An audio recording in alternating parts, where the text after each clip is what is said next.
आवास फाइनेंसर एक ऐसी कंपनी है जिसका पहले नाम था एयू हाउसिंग फाइनेंस लिमिटेड। ये वह कंपनी का नाम था पहले।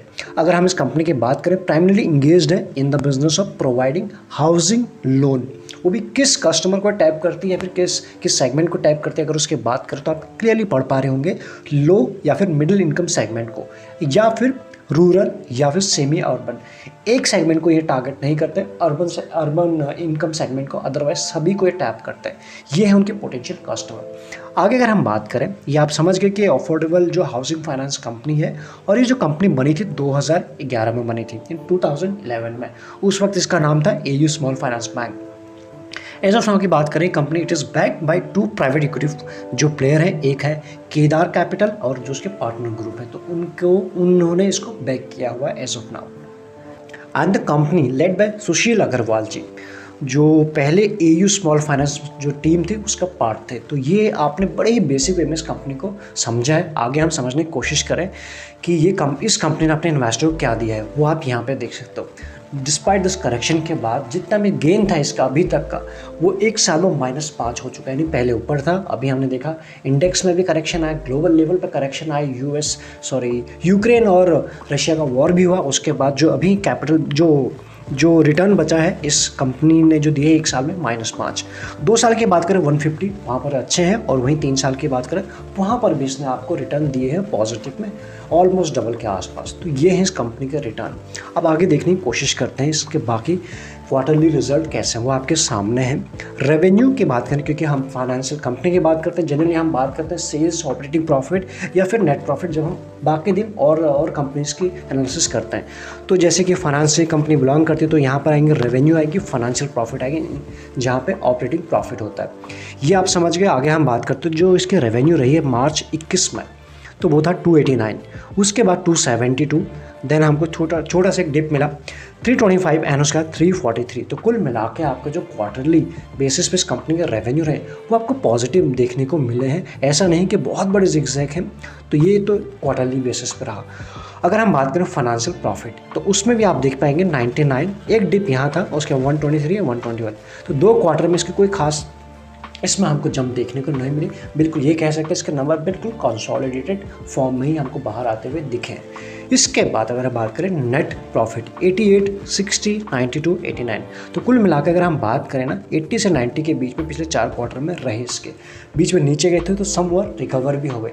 तो क्वार्टरली बेसिस पे तो ये रहे। स्पेशली अगर हम बात करें जो ये लास्ट का 1 ईयर है, या फिर आफ्टर कोविड की बात करें, फाइनेंशियल सेक्टर की बात करें, बैंकिंग सेक्टर की बात करें, एक चैलेंजिंग का टाइम है, अभी भी ये रहने वाला है। वो आपको कुछ तो नंबर्स के फॉर्म में दिख रहे हैं। उसमें भी अगर कोई कंपनी अच्छी है तब तो सस्टेन कर जाएगी, या फिर लीडर है, या फिर लीडर 2nd 3rd नंबर पे, तब भी सस्टेन कर जाएगी। ऐसे टाइम है। अदरवाइज क्या प्रेशर बना है, जो छोटे भैया हैं इस सेक्टर में काम कर रहे हैं एज ऑफ नाउ। तो ये तो क्वार्टरली रही। बाकी एग्जैक्टली इस कंपनी ने कैसा काम किया है, कोविड तो हमेशा नहीं था, तो इसलिए ये डेटा आपको पूरी चीज़ें बता देगी कि 18 से लेकर 21 तक इसकी जो रेवेन्यू रही है वो कंटिन्यूसली अप ट्रेंड में रही है। आप क्लियरली आप यहाँ देख सकते हो। ये आपको क्या बता रहा है कि कोविड एक टाइम आ सकता है, 1-2 क्वार्टर खराब हो सकता है, बट ये कंपनी अच्छा काम कर रही है। इसी तरीके आप इसको देख सकते हो फाइनेंशियल प्रॉफिट के फॉर्म में भी। वहाँ पर भी आपको कंटिन्यूसली जो सीढ़ी के फॉर्म में आपको ग्राफ दिख रहे हैं, अप ट्रेंड में ही देखने को मिल रहा है, अगेन पॉजिटिव है। और इसी तरह से नेट प्रॉफिट। तो यही मैं आपको बताने की कोशिश कर रहा था कि अगर हमको कहीं भी फोकस रखना है, टफ टाइम हो या फिर जब भी आपको मार्केट में फॉल मिलता है, या फिर कभी भी कोई घोटाला या फिर कुछ चीज़ आती है, ऐसे में मार्केट उसको बैडली पनिश करता है। तो ऐसे में अगर कहीं फोकस रखना है तो अच्छी जगह रखना है। क्या ये अच्छी है, तो वो आपने देखे नंबर्स के फॉर्म में तो ठीक था। आगे देखते हैं ग्रोथ कैसी है। सेल्स और प्रॉफिट ग्रोथ ये आपके सामने 42% की ग्रोथ है, एंड 3 साल में 31 और 1 साल में 22। ऑल दो यहाँ से काफ़ी कम है, ये आपको देखने को डेफिनेटली मिल रहा है। लेकिन पिछले 1, 2, 3 साल में हुआ जो है वो हम सबके सामने है। लेकिन उसके बाद भी जहाँ पे इसकी ग्रोथ अभी है, ऐसी वैसी कंपनी वहाँ पर अभी भी नहीं पहुँच पा रही है। तो इस लिहाज से अभी भी ये नंबर अच्छे हैं। साथ ही में अगर हम बात करें प्रॉफिट ग्रोथ 55, 46, ये काफ़ी बड़ा डिप आने के बाद, डेंट होने के बाद भी अभी भी ये अच्छे लेवल के आसपास है इस कंपनी के प्रॉफिट और इनकम ग्रोथ मेरे हिसाब से। बट जो डेंट है वो क्लियरली है, वो आपके सामने है। वो हमें आगे देखने होगा क्या ये इसी तरह से डिप आते हैं या फिर रिकवर होती है आने वाले टाइम्स में, क्योंकि अभी जैसे हमारी जस्ट बात हुई थी कि प्रेशर है इस सेक्टर में, फाइनेंशियल सेक्टर में, और थोड़ा और आगे रह सकता है। इसके बाद बात करें इसके ROE ROC के ऊपर भी देख लेते हैं, तो एक स्टडी के फॉर्म में चल रही है, यानी कंसोलिडेट करें 13 और वहीं बात करें 11 10 के आसपास, तो ये आपको ओके तो अच्छे के कैटेगरी में आ रहा है, गुड के कैटेगरी में नहीं आ रहा है एज ऑफ नाउ। अब आगे क्या होता है वो तो देखने वाली बात है।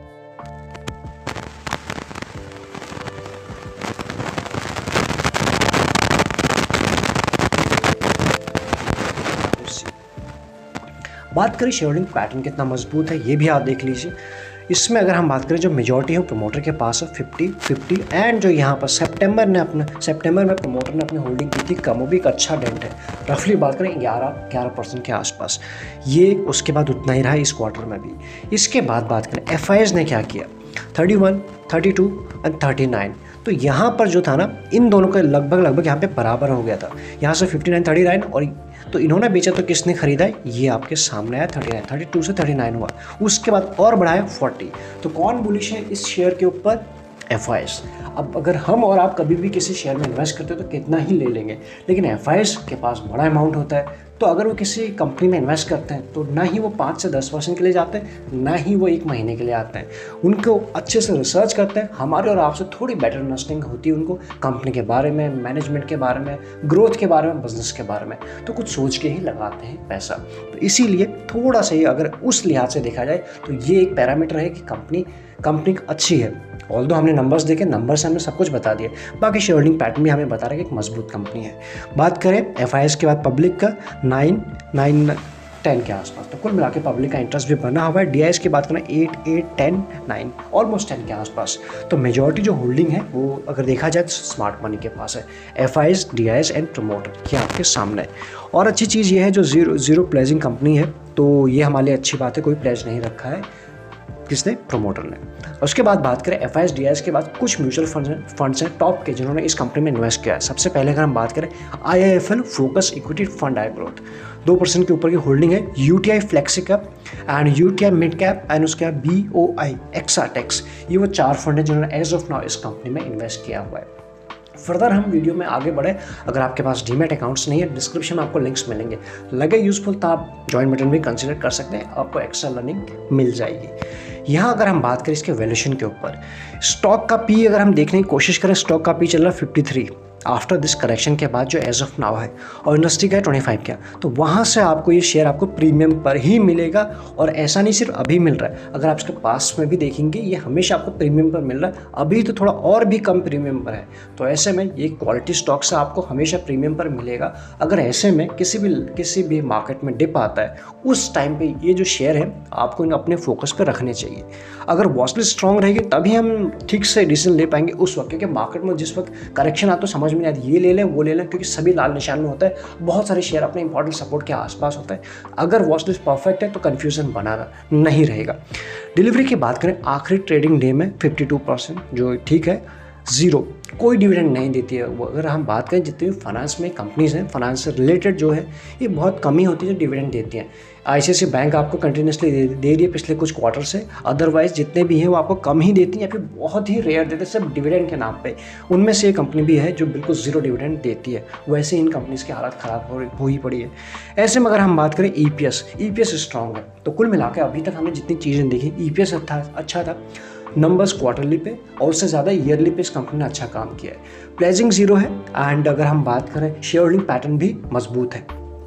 इसके बाद अगर हम बात करें इस कंपनी का, अगर हम फ्रांस की अगर हम बात करें तो रिटर्न ऑन ऐसे ROA की बात करते हैं तो वहाँ पर भी 3 से ऊपर है। इस सेक्टर की अगर हम बात 3 से ऊपर हो तो अच्छी बात हो जाती है, तो यहाँ पर इसका वो भी एक अच्छी बात है। तो कुल मिलाकर ओवरऑल मेरे हिसाब से एक अच्छी कंपनी है एंड प्रीमियम पर ट्रेड होती है, वो भी आपने देखा।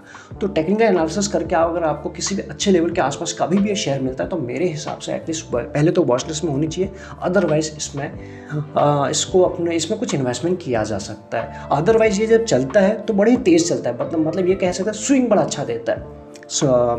ऐसा नहीं कि 2% 1% चलता है, बहुत तेज़ भागता है फिर से बौखलाहट देता है। अदरवाइज रिटर्न कैसे दिए वो आपने देखिए। तो इस वीडियो में इतना ही, बाकी आपको इससे रिलेटेड कुछ भी कन्फ्यूजन है, डाउट है तो आप हमें कमेंट में पूछ सकते हैं, बता सकते हैं। Thank you so much.